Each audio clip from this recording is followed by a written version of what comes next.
sudah punya SK bank sampah, sudah punya struktur organisasinya, nanti bisa dianggarkan di dana desanya, entah itu roda 3 maupun operasionalnya. Nah, kalau di sini kemarin di Bank Sampah Sabu Jagat baru roda 3-nya itu dari desa, yang roda 3 nanti bisa dianggarkan. Makanya tentunya nanti kalau bisa dikasihkan saya atau Mas Narto bisa, nanti biar didaftarkan di Dinas Lingkungan Hidup. Jadi SK Panjenengan nanti didaftarkan di Dinas Lingkungan Hidup untuk mendapatkan SK Kabupaten. Jadi seluruh bank sampah nanti ada di SK Kabupaten itu, termasuk jenengan. Nanti kalau ada pelatihan daur ulang dan sebagainya, nanti jenengan bisa langsung diundang. Untuk tahun ini kelihatannya tidak ada karena pandemi corona. Mudah-mudahan tahun depan insya Allah nanti akan diagendakan adanya pelatihan entah itu buat kerajinan di daur ulang plastik ataupun sebagainya. Tapi biasanya juga ada kegiatan 1 tahun sekali sama DLH itu nanti istilah ini piknik, entah itu di Jogja atau biasanya ada perwakilan tiap bank sampahnya ada. Nah, pada kesempatan hari ini mohon maaf ya, nanti mungkin kalau kami belum bisa menjamu panjenengan pertanyaan, tapi bagaimana pengelolaannya kok bisa sampai seperti saat sekarang ini. Dulu kita sama komunitas teman-teman Karang Taruna juga sama itu merintis itu memang tidak mudah. Seperti kita mempertahankan, kalau kita hanya membuat aja bank sampah itu paling mudah karena kita buat selesai. Tapi kalau kita mengembangkan kebersihan bunga bank sampah itu yang paling sulit. Karena apa? Pasti akan ada banyak godaannya. Kenapa? Dari masing-masing si A, si B, si warga masyarakat itu punya pandangan dan persepsi yang berbeda-beda. Kalau di sini dulu intinya kita hanya peduli tentang kebersihan lingkungan, bagaimana warga masyarakat tidak membuang sampahnya ke selokan ataupun ke sungai. Jadi kita punya wadah, kita bentuklah bank sampah itu. Dalam pembentukan prosesnya 1 bulan, 2 bulan berjalan, 3 bulan kita berhenti selama 5 bulan. Kenapa? Faktor kejenuhan itu pasti ada. Jadi berarti kalau kita memberikan pelayanan, kalau di sini ini jemput bola, dalam artian kita fasilitasi warga masyarakat itu pakai kantong kresek. Itu awal pertama. Kantong kresek tiap rumah, jadi sampahnya itu berupa sampah campur semua. Jadi tanduk plastik, sandal, sepatu, botol, gelas aqua dan sebagainya pun, kerdus dan sebagainya, nah itu sampah campur. Baru difasilitasi teman-teman diangkut, bawa ke gudang sini. Nah di sana ini ada gudang. Terus di sini kita lakukan pemilahan. Dulu bukan di sini, di sekretariat depan sana. Beda itu kita jadikan gudang sampah karena kita awal-awal belum punya gudang. Dan dalam keadaan selama 3 bulan itu kita berjalan. Setelah itu kita mandek selama 5 bulan. Kenapa? Faktor kejenuhan dan males. Dalam artian males pada diri kita, bukan kok teman-teman. Males, aduh sampai numpuk harap milah aras. Dalam konsep berjalannya waktu dari teman-teman, itulah yang menguatkan kita ayo kita mulai lagi. Akhirnya tergerak kita semua, proses kembali lagi dari awal. Kita mulai acara pemilahan terus dan hasilnya lama-lama kok bisa dinikmati. Awal penjualan pertama kita mencapai 1.500.000 ya.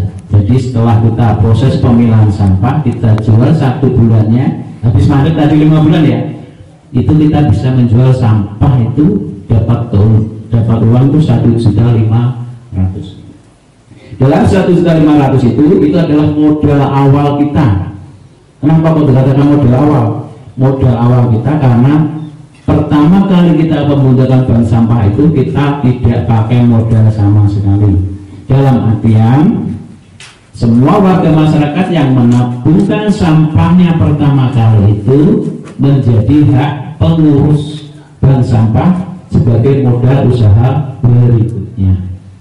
Setelah itu di tahap kedua, bulan keduanya itu baru kita lakukan penarikan lagi, itu langsung kita timbang berapa kilo pun dengan nabung itu kita hargai dan kita kasih buku tabungan 1 kilo dengan kalau kita di sini sampah campur kita hargai 1.000 ya, tadi sudah saya sebutkan sampahnya macam-macam tadi ya, 1.000 rupiah. Jadi nanti kita buku tabungan kita tulis 1.000. Jadi 1.000 rupiah pun itu kita tidak akan memotong 1 sen pun, itu adalah kembali ke warga masyarakat. Jadi daripada sampahnya dibuang, lebih baik kan kita tuh menghasilkan uang. Nah, terus nanti ada pertanyaan lagi mungkin, Pak, bagaimana untuk operasional teman-temannya? Jadi apa betul? Ya. Kalau di sini semua teman-teman baik-baik saya ataupun ibu-ibu semua yang ada di sini semua adalah faktor relawan, faktor sosial. Jadi tidak ada namanya kalau kita itu digaji. Murni dari kesadaran hati kita sendiri. Kita bergiat lingkungan sosial, tidak ada namanya. Baru nanti kalau ada kelebihan dari sisa penjualan, kita tabungan warga masyarakat itu berapa? Mungkin dari 1.500.000 tabungan masyarakat mungkin 750. Nah 750 itu sebagian nanti kita bagikan sama teman-teman. Kalau di sini tidak ada namanya ketua sekretaris bendahara. Nah mulai 100 dia 100 kabeh. Gitu.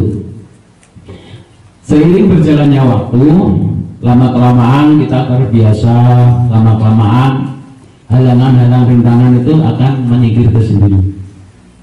Sebagaimana kita ketahui, kita juga sudah dapat bantuan roda 3 dari kabupaten, dinas dengan itu juga, dan itu bisa kita gunakan juga untuk operasional pengangkutan sampah.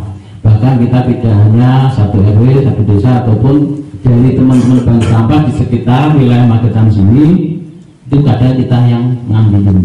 Jadi seumpama jenengan kalau saya ke sana nanti kejauhan ya, mudah-mudahan jenengan nanti bisa apa tuh, bisa menjalin koordinasi atau bisa menjalin mitra sama pengepul atau yang di wilayah sana, nanti jenengan yang memfasilitasi dari warga masyarakat. Kalau sudah, tapi lebih baik nanti warganya diajari cara memilahnya dulu, itu akan lebih efektif. Jadi botol disendirikan, kaleng disendirikan, sandal sepatu disendirikan, sandal disendirikan, kertas HPS, kertas buram, ya itu jenis-jenisnya banyak sekali dari sampah-sampah itu tadi. Kalau bisa memilah dari sumbernya, dari lingkungan warga masyarakatnya tersendiri, jenengan lebih mudah. Jadi tinggal, atau mungkin bisa karung ditulisi, ini plastik, ini kertas, ini botol dan sebagainya, itu juga lebih baik. Oke, monggo tanya. Masalah bantuan yang bisa bank sampah yang bisa dimasukkan anggaran ke APBDes itu sebatas menawar-nawar. Nanti untuk kedepannya kebetulan ada Pak Bayan dan juga saya juga berangkat, nanti untuk bahan kita sampaikan kepada rekan-rekan di kantor permasalahan anggaran sebatas mana yang bisa dimasukkan ke APBDes. Nah, itu mudah-mudahan tahun depan nanti bisa dianggarkan untuk operasional. Kita nggak usah ngoyo-ngoyo, yang penting kita bukan baik-baik sama kepala desa, sama perangkatnya, sama BPD-nya. Pak, ini karena kepedulian lingkungan teman-teman, kita minta operasional. Coba untuk pengangkutan sampah ataupun untuk kegiatan lingkungan sosial, mudah-mudahan bisa dianggarkan di anggaran dana desanya.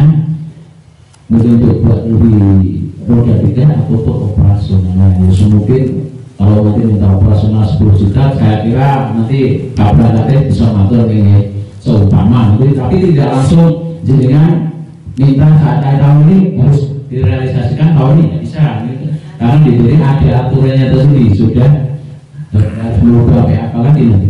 Itu nanti mungkin tahun depannya atau 2 tahun baru bisa direalisasikan mengacu RAPBD-nya. Ya, itu sekiranya. Mungkin ada yang lain. Assalamualaikum warahmatullahi wabarakatuh.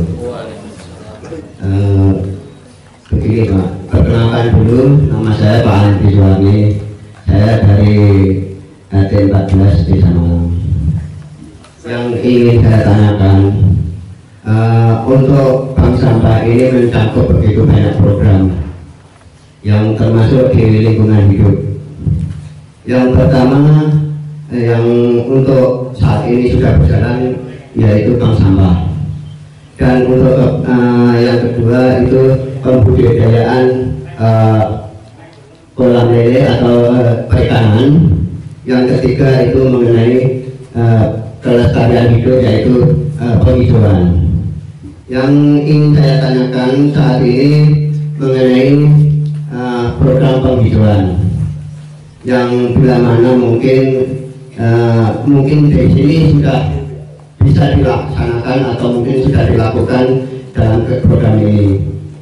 Untuk penghijauan yang kiranya bisa memicu atau produk industri dari masyarakat yang mungkin bisa dikembalikan ke masyarakat, yang mungkin melalui saat ini yang namanya agrotender atau gerobak tender. Nah, itu untuk penghijauan kan tahapnya tidak semudah kita membalikan telapak tangan, dan itu perlu proses yang begitu yang benar-benar seri ya Pak. Yang ingin saya tanyakan untuk tahap pengelolaan tanah penghijauan itu bila mana kita mau menanam penghijauan yang lebih bagus itu kira-kira untuk ukuran tanah itu dengan pupuknya itu untuk difermentasikan apa langsung ditaburkan, atau mungkin dengan pupuk organiknya itu mungkin masih dalam proses apa langsung ditanamkan langsung. Begitu bagi saya. Pertanyaan saya yang pertama itu aja. Nanti kalau memang bisa lebih berjalan nanti insya Allah akan kita lanjutkan. Wassalamualaikum warahmatullahi wabarakatuh. Ini kali ini mau lulusan D6 duduk diam dobrak gelobong. Ya siapa tahu nanti dari sini saya dapat pelajaran dari sini ya, itu nanti bisa untuk ketularan sama teman-teman, apalagi yang untuk pembudidaya lele nanti juga ada orangnya, nanti programnya seperti apa gitu. Ini sedikit mau yang mudah-mudahan mungkin dan baru ini gimbal sanjene ini kulo gitu. Pada dasarnya sangat berkesinambungan sekali antara bank sampah dengan penghijauan maupun dengan kegiatan lain seperti perikanan dan peternakan. Karena apa? Setiap manusia itu juga akan menghasilkan sampah. Kenapa kalau saya bilang manusia menghasilkan sampah? Rata-rata, yo pangapunten ibu-ibu ini sinten dia. Rata-rata penghasil sampah terbesar itu adalah ibu-ibu rumah tangga. Nggak protes oleh bapak ini jenengan mbak itu menghasilkan sampah, mandi menghasilkan sampah, masak pun menghasilkan sampah. Ada sampah anorganik dan sampah organik. Anorganik itu nopo, seperti bumbu-bumbu dapur itu kan ada kemasan plastiknya, itu dinamakan sampah anorganik. Sampah organik ini nopo? Sisa-sisa makanan, entah itu nasi, ikan, sayuran dan sebagainya itu dinamakan sampah organik. Dan di dalam sampah organik tadi itu nanti bisa kita masukkan ke biopori. Dalam biopori di sini di rumput-rumput ada bioporinya. Dan kita masukkan aja terus. Nanti masukkan itu kan jadi pupuk organik secara alami, bisa nanti kita ambil pelan-pelan. Nah, di dalam penghijauan pula apa tuh yang bisa menghasilkan? Mungkin kalau kita adanya kangkung dan sebagainya dijadikan satu sama kolam lele, tujuannya apa? Hidroponik itu nanti setelah kita panen lelenya juga panen kangkungnya.